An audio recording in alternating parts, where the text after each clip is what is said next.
नमस्कार साथियों, ना रुकना है ना थकना है, बस मेहनत करके लक्ष्य को पाना है। इसी उद्देश्य और मोटिवेशन के साथ आज हम बात करने वाले हैं राजस्थान समसामयिकी के अंतर्गत राजस्थान के चर्चित स्थान, चर्चित घटना, प्रमुख महोत्सव के बारे में, जहां से निश्चित रूप से प्रश्न हमें पूछे जाते हैं। तो देखिए, हम एक एक जो है स्थान है, चाहे वह घटना है, चाहे वह महोत्सव है, उसको लेके क्या प्रश्न हमें करंट के आधार पे पूछे जा सकते हैं, उन पर बात करेंगे। तो शुरुआत करते हैं आज के इस सेशन की। और पहला जो है राजस्थान का चर्चित स्थान मालासैनी या मालासेरी डूंगरी। अब देखिए, मालासेरी डूंगरी है, तो सबसे पहला प्रश्न यहां से जो बनता है कि यहां कहां पे, तो यहां आसिंद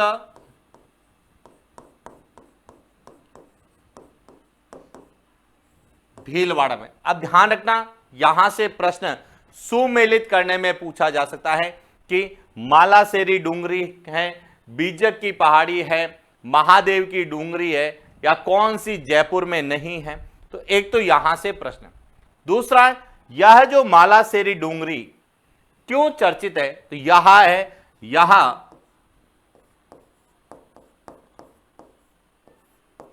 गुर्जर जाति के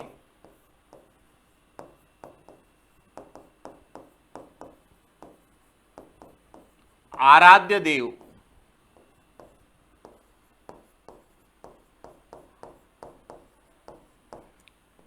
देव नारायण जी की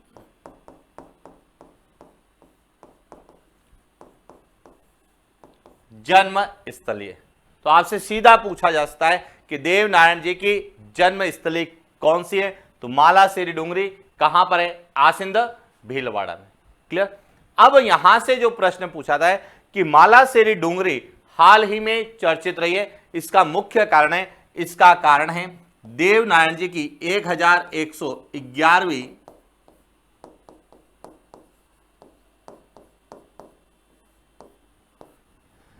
कि 28 जनवरी 2023 को, यानी कि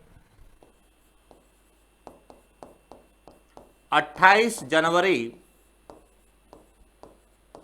2023 को देव नारायण जी की जो है 1111वीं जन्म महोत्सव या जयंती जो है वह मनाई गई। और यह भारत के संदर्भ में बात करें या राजस्थान के संदर्भ में बात करें तो काफी चर्चित रही है। तो अब हमारा यहां से प्रश्न क्या आता है, पहले तो भारत के संदर्भ में क्यों चर्चित रही है, क्योंकि इस कार्यक्रम के जो मुख्य अतिथि थे वह भारत के प्रधानमंत्री थे। दूसरा, राजस्थान की दृष्टि से क्यों चर्चित है, क्योंकि राजस्थान सरकार के द्वारा देव नारायण जी की जयंती पर जो है राजकीय अवकाश की घोषणा की, यानी 28 जनवरी 2023 को पूरे राजस्थान में राजकीय अवकाश घोषित किया गया था। लेकिन हमारा प्रश्न क्या बनता है, अब हम उन पे बात, सीधा प्रश्न हमें जो है आर्ट एंड कल्चर से पूछा जा सकता है कि देव नारायण जी का जो है प्रसिद्ध मंदिर कहां पे, तो आसिंद भीलवाड़ा में है, यानी कि मालासेरी डूंगरी आसिंद भीलवाड़ा। या फिर पूछा जाता है कि गुर्जर जाति के आराध्य देव कौन है, तो वह है देव नारायण जी। लेकिन सबसे इंपॉर्टेंट प्रश्न आपसे पूछा जा सकता है कि देव नारायण जी की जयंती कब मनाई जाती है, हिंदी महीनों के आधार पर पूछा जाता है। तो यह ध्यान रखना, यहां जो है जयंती, यहां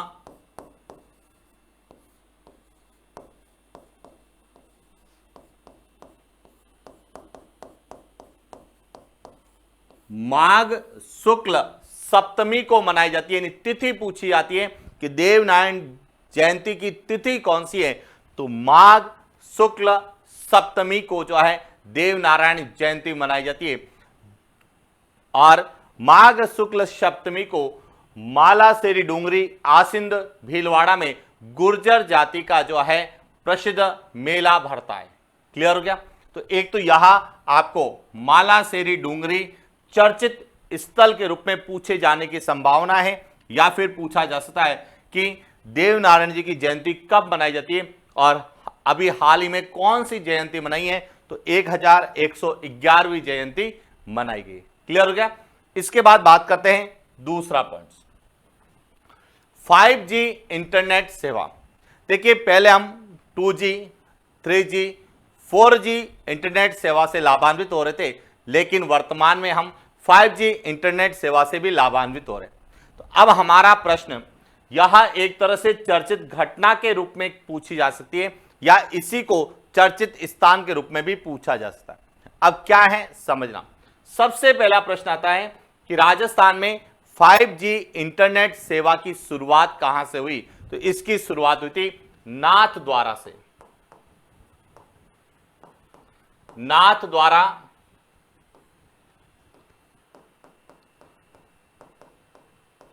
राजसमंद से, जहां पे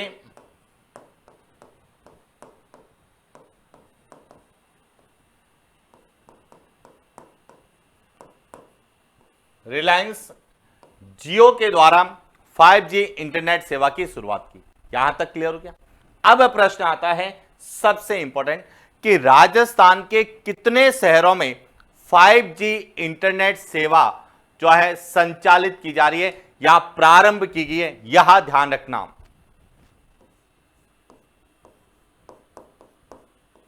राजस्थान में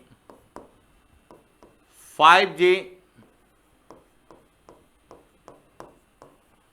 इंटरनेट सेवा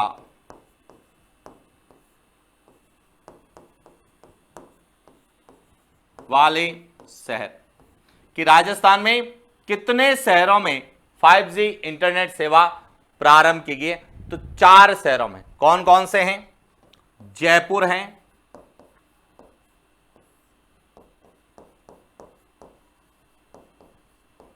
जोधपुर हैं, उदयपुर है और कोटा। इन 4 शहरों में जो है 5G इंटरनेट सेवा प्रारंभ की गई। तो ये ध्यान रखना कितने शहर हैं और राजस्थान में शुरुआत कहां से हुई थी? तो नाथद्वारा राजसमंद से इसकी क्या हुई थी? शुरुआत हुई थी। क्लियर हो गया? और कोटा में जो 5G का शुभारंभ जो हुआ वह हुआ है 24 जनवरी 2023 को, कि हमारे जो वर्तमान के लोकसभा अध्यक्ष है ओम बिरला, उनके द्वारा जो है 24 जनवरी 2023 को कोटा में 5G इंटरनेट सेवा की क्या की? शुरुआत की। क्लियर हो गया? चला आगे। इसके बाद अगला जो है वह है राष्ट्रीय Bharat scout and guide jamboree 2023। यह लगभग हर एग्जाम में पूछी जा रही है। सबसे पहले कि राष्ट्रीय Bharat scout and guide jamboree 2023 का आयोजन कब और कहां किया गया? तो यहां जो है 4 से 10 जनवरी 4 से 10 जनवरी 2023 को नीमबला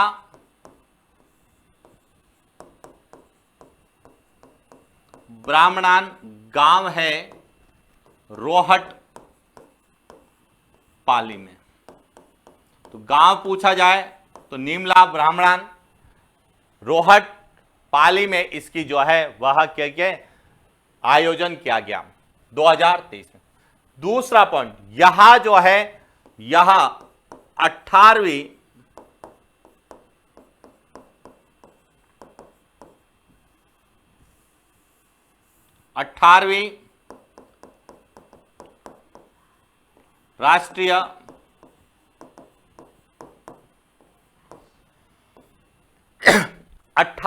राष्ट्रीय जम्बोरी थी। ये ध्यान रखना कि यहां जो है भारत के इस यानी कि भारत स्काउट एंड गाइड की जम्बोरी में कौन से नंबर की थी? 18वीं थी। तो अब पहला प्रश्न आता है कि सबसे पहली जो है जम्बोरी का आयोजन कहां किया गया? अब समझना, पहली जो है जम्बोरी का आयोजन 1953 में दिल्ली में किया गया था। प्रथम 1953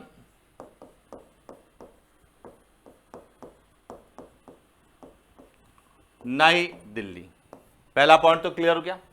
अब दूसरा पॉइंट समझना यहां से कि यह जो है राष्ट्रीय भारत स्काउट गाइड जम्बोरी 2023, यह राजस्थान में कौन सी राष्ट्रीय जम्बोरी थी? तो ध्यान रखना,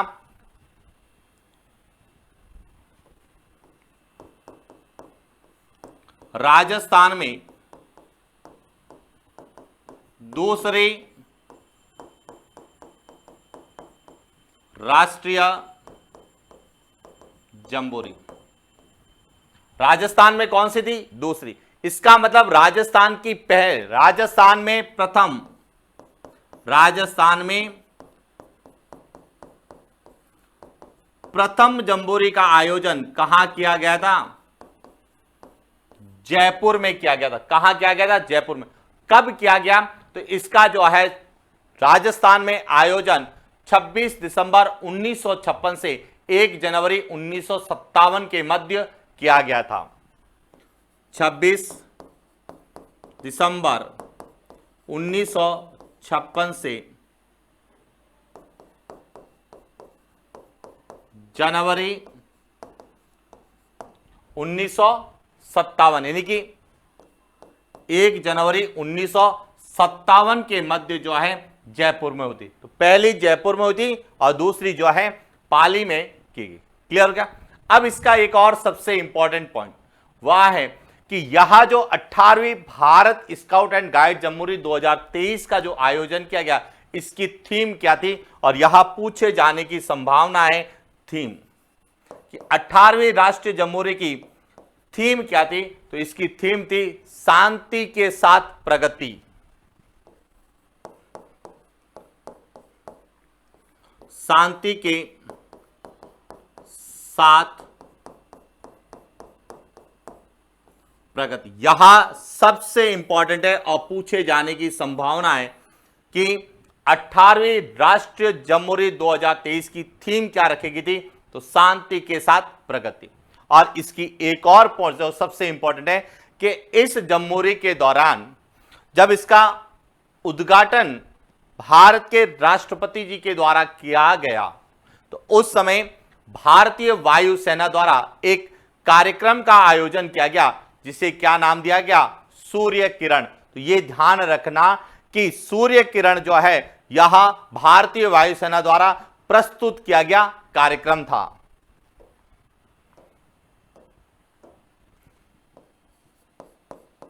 भारतीय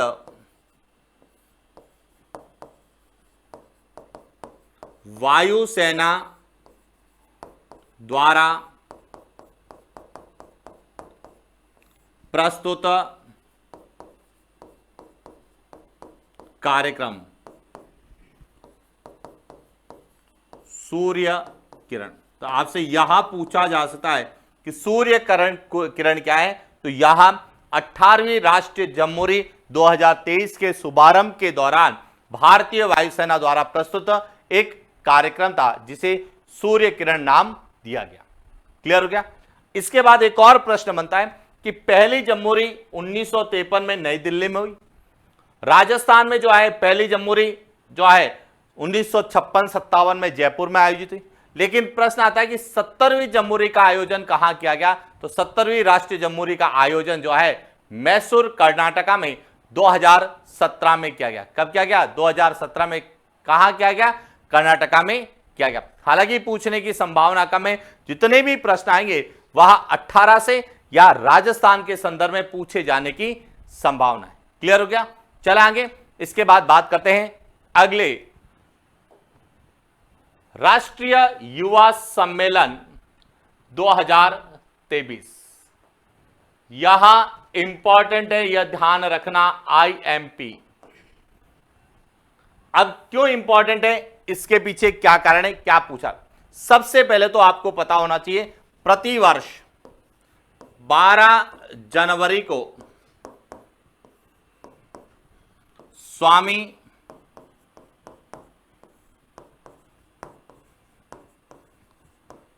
विवेकानंद जयंती को राष्ट्रीय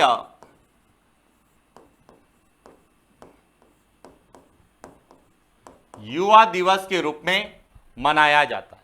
पहला पॉइंट क्लियर हो गया। अब प्रश्न आता है कि राष्ट्रीय युवा दिवस 2023 का आयोजन कहां किया गया। तो अब समझना, राष्ट्रीय युवा दिवस 2023 11 से 12 जनवरी 2023 को राष्ट्रीय युवा सम्मेलन का आयोजन कहां किया गया। रोहट पाली में किया गया। यह ध्यान रखना, डिस्ट्रिक्ट पूछा जाएगा कि राष्ट्रीय युवा सम्मेलन 2023 का आयोजन कहां किया गया, तो यह ध्यान रखना, इसका आयोजन रोहट पाली में यानी कि जम्बूरी कैंपस में किया गया था। यह ध्यान रखना।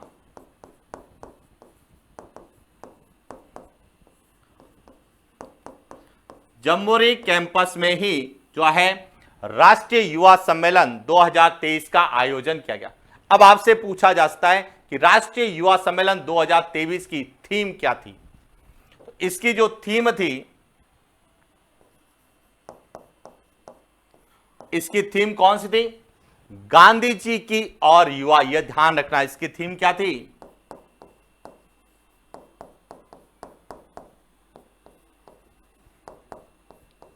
गांधी जी की और युवा। इस थीम पर जो है राष्ट्रीय युवा सम्मेलन 2023 का आयोजन जम्बूरी कैंपस रोहट पाली में किया गया।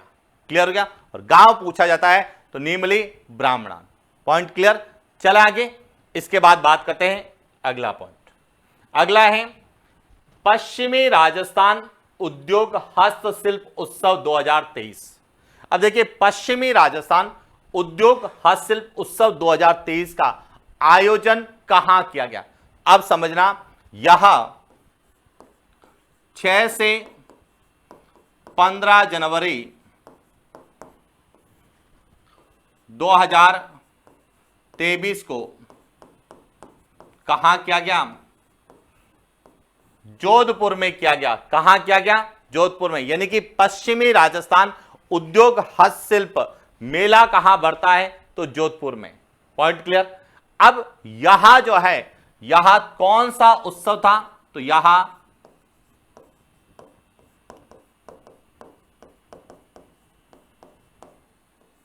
इसका 33वां संस्करण था। कौन सा था? 33वां संस्करण।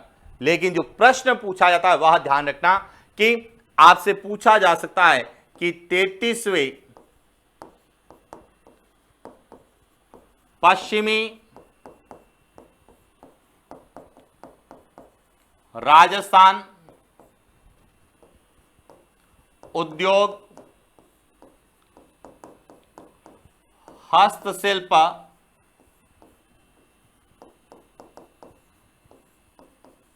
उत्सव की इसकी थीम क्या रखी गई थी? इसकी थीम थी विकासशील राजस्थान, उद्यमशील राजस्थान। इसकी क्या थीम थी? इसकी थीम थी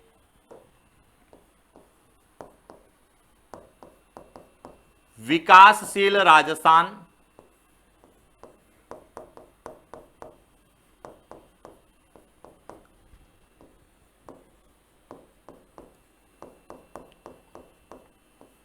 उद्यमशील राजस्थान। क्लियर हो गया कि पश्चिमी राजस्थान उद्योग हस्तशिल्प उत्सव का आयोजन जोधपुर में किया गया। यह 33वां संस्करण था और इसकी थीम थी विकासशील राजस्थान, उद्यमशील राजस्थान। क्लियर हो गया। इसके बाद बात करते हैं अगला पॉइंट। अगला पॉइंट है ऊंट महोत्सव 2023, जिसे अंतर्राष्ट्रीय ऊंट महोत्सव भी हम लोग कहते हैं। अंतर्राष्ट्रीय ऊंट महोत्सव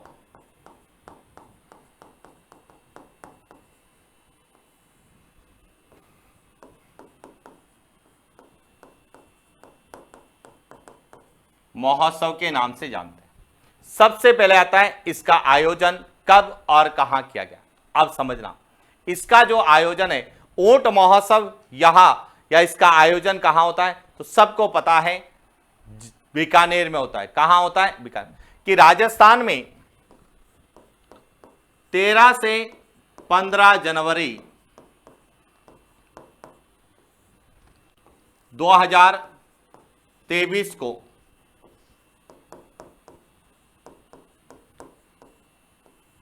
बीकानेर में ऊंट महोत्सव 2023 का आयोजन किया गया। सबसे पहला आता है यहां कौन सा संस्करण था, तो यह जो है 29वां संस्करण था। कौन सा था? 29वां ऊंट महोत्सव 2023 था। पहला पॉइंट क्लियर। अब प्रश्न आता है कि इसका पहला यानी पहला ऊंट महोत्सव कब आयोजित हुआ, तो देखिए ऊंट राजस्थान में ऊंट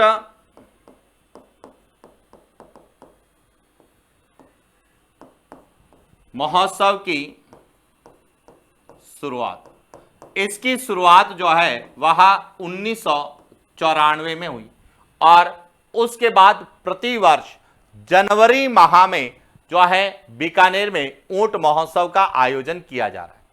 और यह जो ऊंट महोत्सव 2023 था, यह 29वां अंतरराष्ट्रीय ऊंट महोत्सव था। पॉइंट क्लियर हो गया। अब हमारा यहां से प्रश्न जो बनता है वह बनता है कि ऊंट महोत्सव के अलावा कौन कौन से महोत्सव जो हमें एग्जाम में पूछे जाते हैं। अब देखिए सबसे पहले तो आपको यह पता होना चाहिए ऊंट महोत्सव का। ऊंट महोत्सव एक तो यह पता होना चाहिए जो कि जनवरी माह में आयोजित होता है। उसके बाद मरु महोत्सव, यह जनवरी और फरवरी में। ऊंट महोत्सव बीकानेर में होता है, जबकि मरु महोत्सव यह जैसलमेर में आयोजित होता है। इसके बाद है वह है हाथी महोत्सव, जो कि मार्च माह में आयोजित होता है। और कहां आयोजित होता है, तो जयपुर में। इसके बाद है मारवाड़ महोत्सव, यह जो है अक्टूबर माह में जोधपुर में आयोजित है। अब ध्यान रखना, राजस्थान में पर्यटन विभाग के द्वारा अनेक महोत्सव का आयोजन होता है, जिसमें हिंदी महीनों के अनुसार पूछे जाते हैं। ऊंट महोत्सव है, मरु महोत्सव है, हाथी महोत्सव है, मारवाड़ महोत्सव। इसके अलावा एक और महोत्सव पूछा जाता है, वह है थार महोत्सव। और थार महोत्सव जो है वह कहां आयोजित किया जाता है? बाड़मेर। और यह जो है 3 वर्ष बाद जो है आयोजित किया जाया है, इसीलिए थार महोत्सव भी एग्जाम में पूछा जा सकता है। क्लियर हो गया। और इसीलिए आप राजस्थान के महोत्सव निश्चित रूप से पढ़ के जाइए कि राजस्थान के महोत्सव पूछने की संभावना है और पर्यटन विभाग के द्वारा पर्यटन के हिसाब से पूछे जाने की संभावना है। क्लियर हो गया। चला आगे। इसके बाद आता है एक और महोत्सव जिसे हम कहते हैं पतंग महोत्सव 2023। अब देखिए पतंग महोत्सव की राजस्थान में 14 जनवरी को 14 जनवरी, जिसको हम मकर संक्रांति के रूप में जो है मनाते हैं, तो 14 जनवरी को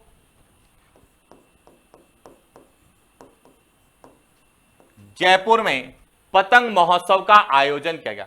अब प्रश्न पूछा जा सकता है कि पर्यटन विभाग द्वारा मकर संक्रांति के अवसर पर पतंग महोत्सव का आयोजन कहां किया गया या काइट फेस्टिवल का आयोजन कहां किया गया, यह पूछा जा सकता है कि पर्यटन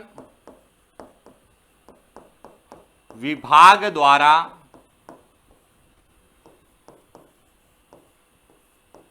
मकर संक्रांति के अवसर पर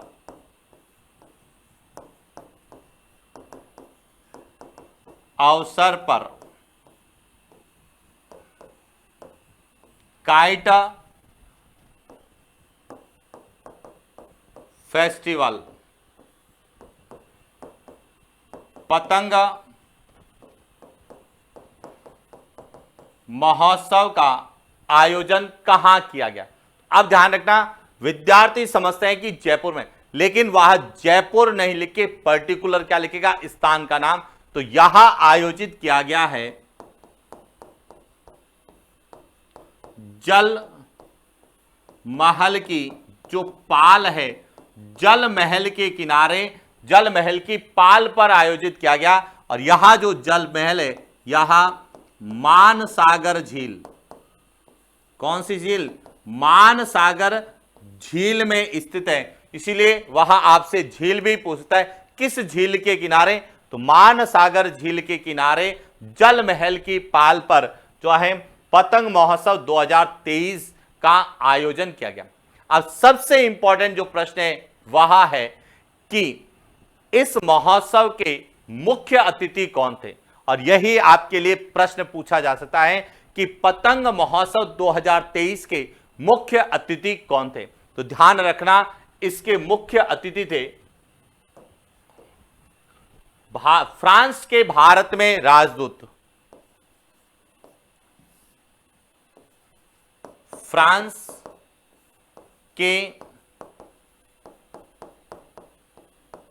भारत में राजदूत, जिनका नाम था इमानुएल लेनिन। इमानुएल लेनिन यहां जो है, यहां इस काइट महोत्सव के क्या थे, मुख्य अतिथि थे। तो क्लियर हो चुका है। एक तो ऊंट महोत्सव जो कि पर्यटन विभाग द्वारा 29वां संस्करण का आयोजन हुआ, और दूसरा पतंग महोत्सव जो कि पर्यटन विभाग के द्वारा जल महल की पाल या मानसागर झील के किनारे आयोजित किया गया। कब आयोजित किया गया, 14 जनवरी को। क्लियर। चले आगे बात करते हैं अगले पॉइंट पर। अगला है इंटरनेशनल एक्सपो 2023। अब समझना कि इंटरनेशनल एक्सपो 2023 का आयोजन कहां किया गया। अब इसको भी समझना, इसका जो आयोजन है वह कहां किया गया,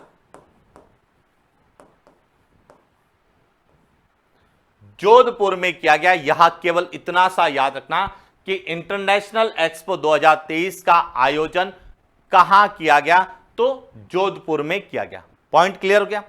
अब इसका उद्देश्य क्या है कि राजस्थान में जो जोधपुर विशेष रूप से किसके लिए जाना जाता है, हस्तशिल्प,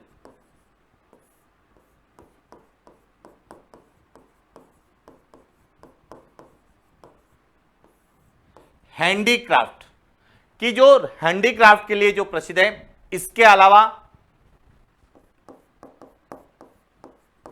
सिरेमिक और अन्य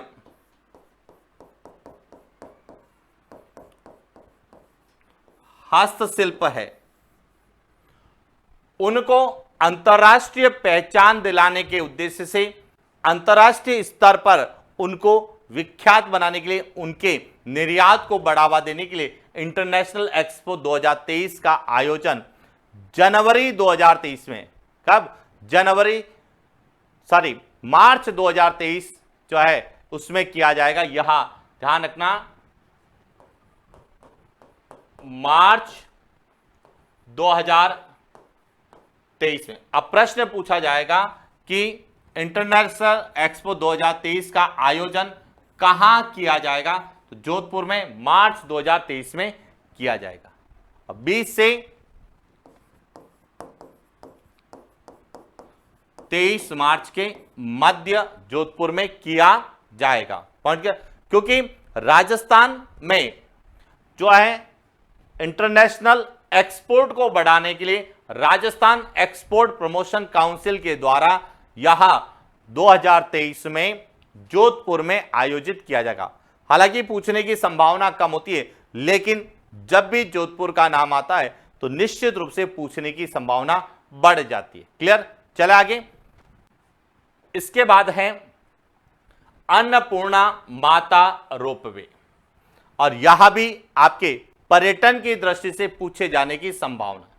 सबसे पहले तो अन्नपूर्णा माता रोपवे कहां है, तो यह ध्यान रखना, अन्नपूर्णा माता रोपवे यहां जयपुर में।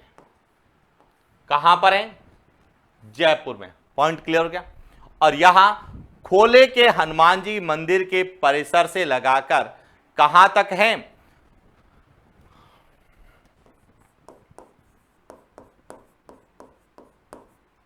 खोले के हनुमान जी मंदिर परिसर से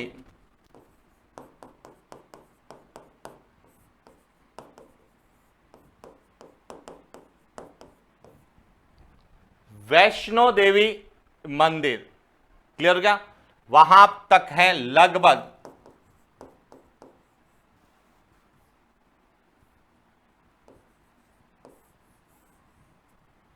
कितना? 85 मीटर यहां लंबा रोप है। पॉइंट क्लियर हो गया। अब यहां पे समझना, यहां जो है प्रदेश का पहला स्वचालित रोपवे, यहां प्रदेश का प्रथम स्वचालित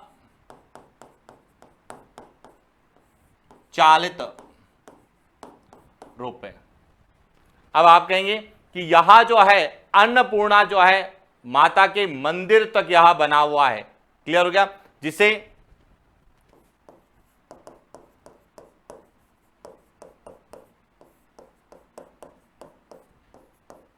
मंदिर या वैष्णो देवी मंदिर के नाम से हम लोग जानते हैं। क्लियर हो गया? अब यहां पे जो सबसे इंपॉर्टेंट चीज है वह है कि अन्नपूर्णा माता रोपवे यहां जयपुर का दूसरा रोपवे। अब ध्यान रखना, यहां जो है यहां जयपुर का दूसरा और राजस्थान का पांचवा रोपवे। पॉइंट क्लियर हो गया? अब इसके बारे में कुछ और जानकारी जो हमसे पूछी जा सकती है रोपवे। सबसे पहला आता है कि जयपुर का प्रथम रोपवे कौन सा है? जयपुर का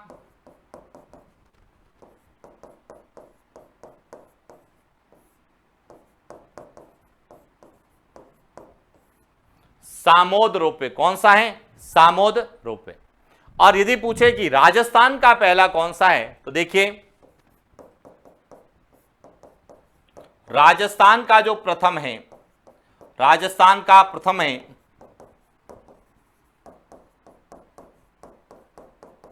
सुंदा माता रोपवे, जो कि कहां पर है? जालोर में। और सुंदा माता रोपवे यह राजस्थान का सबसे लंबा रोपवे, लगभग 800 मीटर लंबा रोपवे। अब यहां समझना कि राजस्थान का पहला रोपवे कौन सा है, तो सुंदा माता रोपवे जालोर में। जबकि राजस्थान का पहला स्वचालित रोपवे कौन सा है, तो स्वचालित रोपवे जो है वह अन्नपूर्णा माता रोपवे। अब इसकी जो है लंबाई 436 मीटर है। मैंने गलती से 85 मीटर लिख दिया था, 436 मीटर लंबा है। और यहां जयपुर का सबसे बड़ा है और इसकी ऊंचाई जो है वह लगभग 85 मीटर है। अब देखिए यहां तो है इसकी लंबाई और इसकी जो ऊंचाई है, इसकी ऊंचाई यहां है कितनी? 85 मीटर, जो कि गलती से मैंने लंबाई में लिख दिया था। अब ध्यान रखना कि यहां जो है अन्नपूर्णा माता जो मंदिर है वहां से खोल के हनुमान जी की पहाड़ी पर स्थित वैष्णो देवी मंदिर तक है। यह ध्यान रखना, यहां अन्नपूर्णा माता मंदिर और वैष्णो देवी मंदिर खोल के हनुमान जी परिसर में जो स्थित है वहां तक 436 मीटर लंबा है, जो कि जयपुर का दूसरा सबसे बड़ा और राजस्थान का यह 5वां रोपवे। इससे पहले सामोद रोपवे है जयपुर में, इसके अलावा यदि पूछा जाए राजस्थान का दूसरा कौन सा है, तो मनसा पूर्णा, करणी माता, रोपवे, उदयपुर। राजस्थान का दूसरा मनसा पूर्णा, करणी माता, रोपवे। यहां कहां पर है? उदयपुर में, जो कि 387 मीटर लंबा है। इसके बाद यदि पूछे राजस्थान का दूसरा सबसे लंबा कौन सा है, तो सावित्री माता रोपवे पुष्कर, जो कि 700 मीटर लंबा है। और सामोद के बालाजी या सामोद रोपवे जो जयपुर में है, वहां लगभग 400 मीटर है, जबकि यहां 436 मीटर। और इसीलिए राजस्थान के रोपवे को एक बार जरूर पढ़ के जाना कि राजस्थान का सबसे पहला कौन सा है या सबसे लंबा कौन सा है, राजस्थान का दूसरा कौन सा है, और जयपुर का पहला कौन सा है, और जयपुर का दूसरा कौन सा है, और राजस्थान का स्वचालित प्रथम रोपवे कौन सा है, कहां से कहां तक है। अब मैं इसको वापस क्लियर कर देता हूं कि यहां जो है खोल के हनुमान जी मंदिर परिसर में जो वैष्णो देवी मंदिर है, वहां से लगाकर अन्नपूर्णा माता मंदिर तक यहां 436 मीटर लंबा जयपुर का सबसे लंबा और जयपुर का दूसरा रोपवे। क्लियर हो गया? तो इसलिए रोपवे भी एक बार आप अच्छे से पढ़ के जाना। और इसके बाद बात करते हैं, वह है पैंथर रेस्क्यू सेंटर। अब यह समझना कि पैंथर जो है, पैंथर यहां पाली जिले का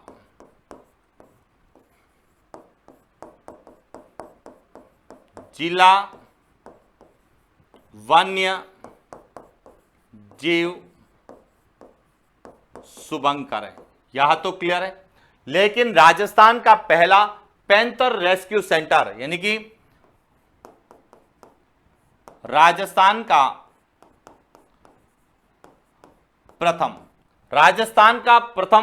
पैंथर रेस्क्यू सेंटर यहां कहां स्थापित किया गया है? यहां सज्जनगढ़, उदयपुर में स्थापित किया गया। यह ध्यान रखना कि राजस्थान का पहला पैंथर रेस्क्यू सेंटर की स्थापना कहां की गई? सज्जनगढ़ अभ्यारण्य में की गई, उदयपुर में। और सज्जनगढ़ जो कि राजस्थान का दूसरा जैविक उद्यान भी है, लेकिन सबसे पहले संचालित कौन सा हुआ था? यही हुआ था। इसके बाद बात करते हैं, एक और पूछा जाता है लेपर्ड प्रोजेक्ट। लेपर्ड प्रोजेक्ट जो है यहां आमागढ़ जयपुर में चलाया गया। और यदि पूछा जाए पैंथर प्रोजेक्ट कहां संचालित किया गया? पैंथर प्रोजेक्ट यहां कुंभलगढ़ अभ्यारण्य पाली में जो है संचालित किया गया। क्लियर हो गया? तो ये तो थे राजस्थान के जो है प्रमुख चर्चित स्थान, घटना और महोत्सव, जो कि एग्जाम पॉइंट ऑफ व्यू से इंपॉर्टेंट है, उनके बारे में चर्चा की। हालांकि राजस्थान करंट की जनवरी से लगाकर दिसंबर 2022 तक के लिए हम पहले से ही 3 वीडियो जो है YouTube पे अवेलेबल हैं, आप वहां से देख लीजिए, उनको भी अच्छे से देख के जाना, जिसको मैंने सेकेंड ग्रेड के लिए और रीड के लिए बनाए थे। और उसके बाद उनके अलावा ऐसे चर्चित स्थान, चर्चित व्यक्तित्व, चर्चित घटना या महोत्सव जो एग्जाम पॉइंट ऑफ व्यू से पूछे जा सकते हैं, उनकी चर्चा जो है पिछले 3 दिनों से हम लोग कर रहे थे। ये था हमारा राजस्थान करंट अफेयर्स का। और इसी के साथ राजस्थान करंट अफेयर्स को लेकर जितना पूछे जाने की संभावना थी, उनके बारे में चर्चा की। क्लियर?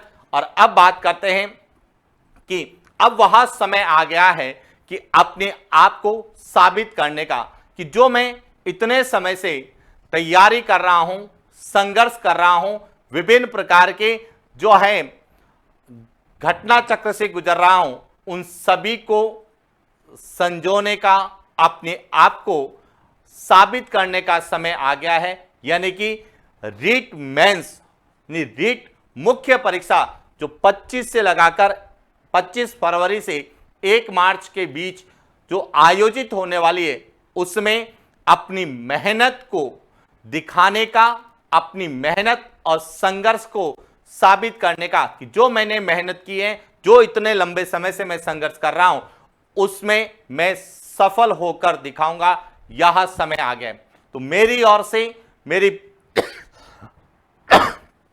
पूरी एलएम ज्योग्राफी टीम और learn with Madhusudan sir YouTube channel की ओर से सभी साथियों को जो भी इस एग्जाम में बैठने वाले हैं, अपने आप को साबित करने वाले हैं, उनको अग्रिम शुभकामनाएं देता हूं कि आप लोग भारत के भविष्य के रूप में एक शिक्षक के रूप में अपने आप को सुशोभित करें और अपने माता पिता, अपने परिवार, अपने समाज का नाम रोशन करें, उनके सपनों को पूरा करें, अपने और अपनों के सपनों को पूरा करें।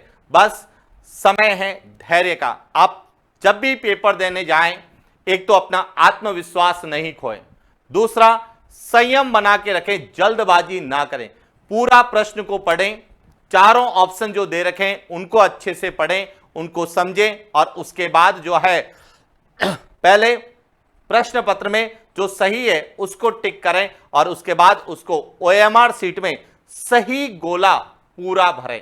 क्योंकि हम जल्दबाजी में कई बार प्रश्न का उत्तर तो सही देते हैं, लेकिन गोले भरने में, ओएमआर सीट भरने में गलतियां कर देते हैं और 100 में से जो है 95% विद्यार्थी ऐसी गलती करते हैं।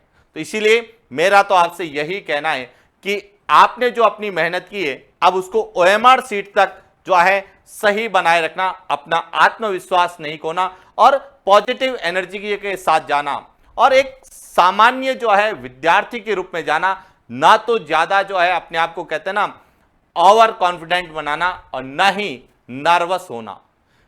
जैसी हमारी सामान्य जिंदगी जीती है, जिस तरह से हम अपने आप को नॉर्मल लाइफ में जीते हैं, वैसे ही अपन को जाना है, वैसे ही हमें पेपर को देना है। क्योंकि सकारात्मक एनर्जी के साथ हम जाएंगे, सकारात्मक सोच के साथ हम जाएंगे, तो निश्चित रूप से हम सकारात्मक परिणाम लेकर आएंगे। तो इसीलिए मेरी टीम आप सभी को अग्रिम बधाई देती है कि आप इस पेपर को अच्छे करें और सेलेक्ट होकर एक शिक्षक के रूप में अपने आप को सुशोभित करें। इन्हीं शुभकामनाओं के साथ आज का यह सेशन हम पूरा करते हैं। अब बस जितना आपने पढ़ा है उसका रिवीजन करने का समय आ गया है। तो अब आप अपना स्व अध्याय करें, जो आपको पढ़ाया गया है उसका रिवीजन करें, अपने आप को जो है साबित करें। क्यों? क्योंकि कहते हैं कि किस्मत आपको अवसर देती है, किस्मत आपको अवसर देगी, आपकी मेहनत सबको चौंका देगी। तो ऐसी मेहनत करके दिखाओ कि सबको चौंका दो कि नहीं, किस्मत ने हमें टीचर बनने का मौका दिया और हमने अपनी मेहनत से सबको टीचर बनकर दिखला दिया। इन्हीं शुभकामनाओं के साथ सभी को शुभ रात्रि, धन्यवाद।